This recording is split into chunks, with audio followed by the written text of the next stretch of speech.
let's say when I was in the dark room, I used to print my pictures. I used to love to be in the dark room. Not doing color, it was black and white or platinum prints, things like that. Now, I mean, who does that?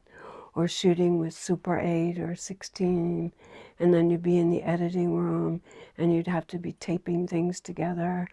And it's not like now everything is digital where you want to move a scene, you just move the scene. It's not like, okay, if I took out 2 seconds here, I've got to put in exactly 2 seconds there. You know what I mean? It's not the same. Like cut and paste was literally cut and paste. It's not like now you just cut and paste.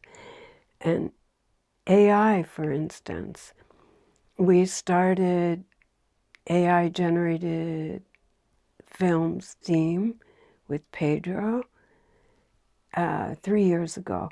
And in 2 years, the first year I was not happy at all because it was all looking very Disney and cliche and kind of who cares.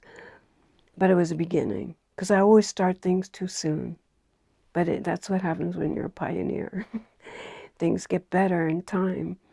But then the second year, there was a huge improvement, but still I wasn't 100% happy.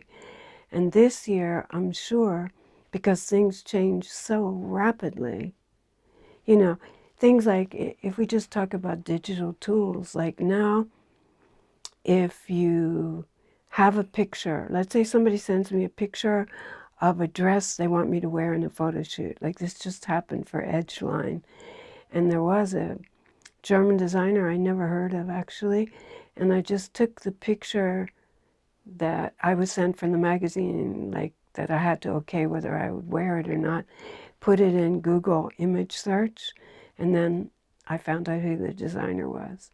So that was great. And now with the AI tools, and I'm no master at it, believe me, I'm new at this. I'm going to play with it a lot though.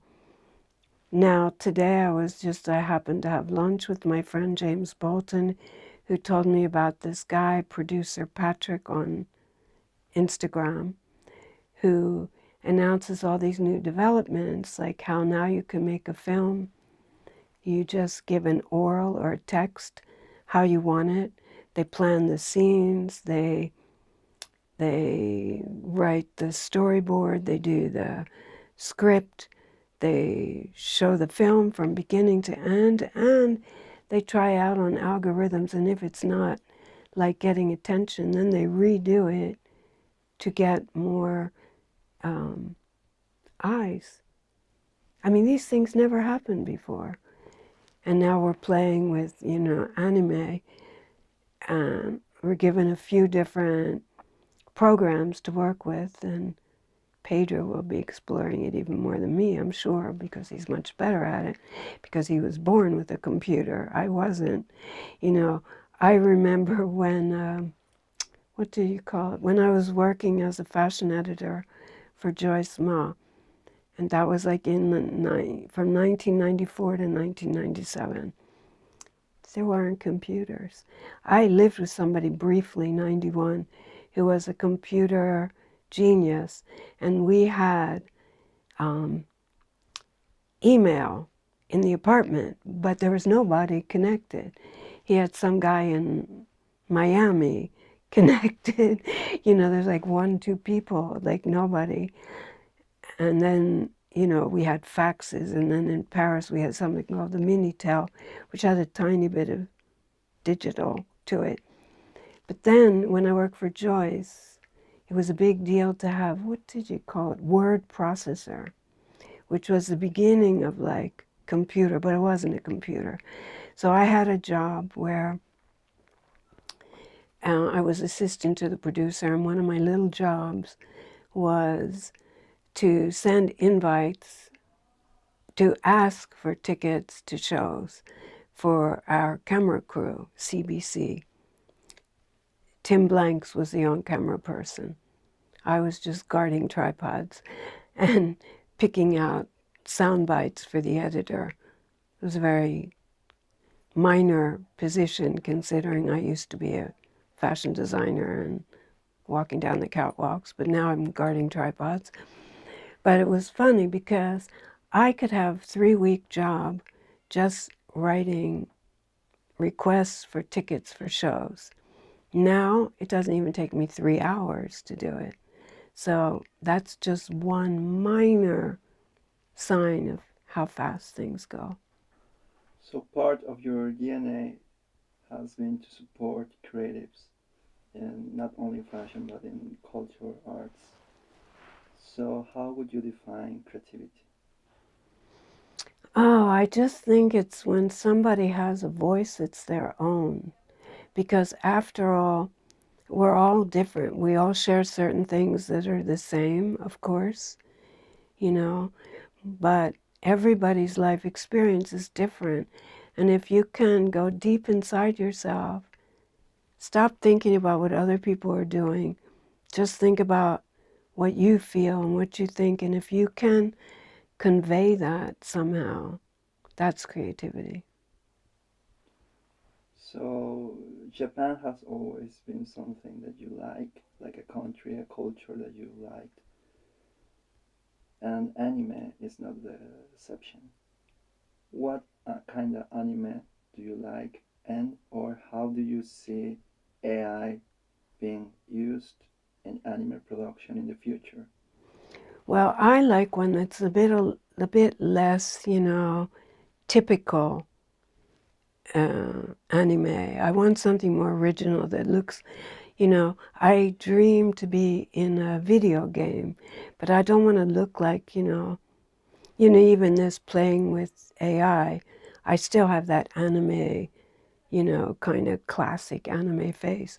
I want to be my face. I want to be, activated in, I can fly, I can burn, I can do whatever, but I would like to look more like me than like, kind of Walt Disney, or not Walt Disney because we're talking Japan, like incredible animation artists. What's his name? The really wonderful one. I saw his house in Tokyo with the clocks and everything. It was pretty great. Miyazaki. Miyazaki, wonderful. Like, who could be better than that? I mean, he's brilliant. I love Japan. I love the culture. I love the people. I love the tea. I love the food. I love the clothes. Maybe I was Japanese in a past life. How do you see AI being used not only anime production but in entertainment in general for big companies or independent companies? Well, we're already seeing it infiltrating everything. There was a big scandal because the models were AI generated, and like what's going to happen to models. I think, for now, we're using it as a tool, but it is more intelligent than any individual. So, I don't know. I mean, AI, the genie is out of the bottle, right? You can't put it back in. So you might as well learn how to live with it, appreciate it, and use it to your advantage. I love AI, personally. Not only ASVOFF but also Netflix and the Oscars awards have recognized AI as as a new essential tool for film production. You as a professional and you as Diane Pernay, what are your thoughts on it and why are you including that in your own festival? Well, I try to always include what's happening the time we're living.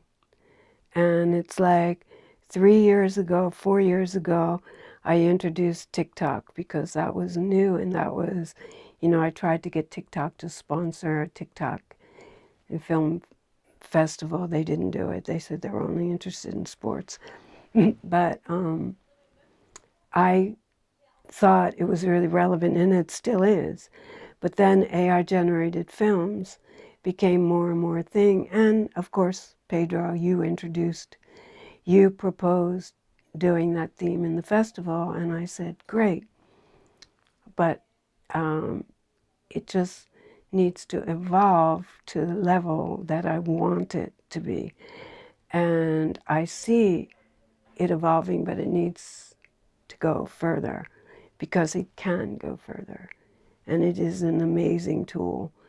And I just don't want it to look like Walt Disney or something that's so cliche. I don't like anything cliche.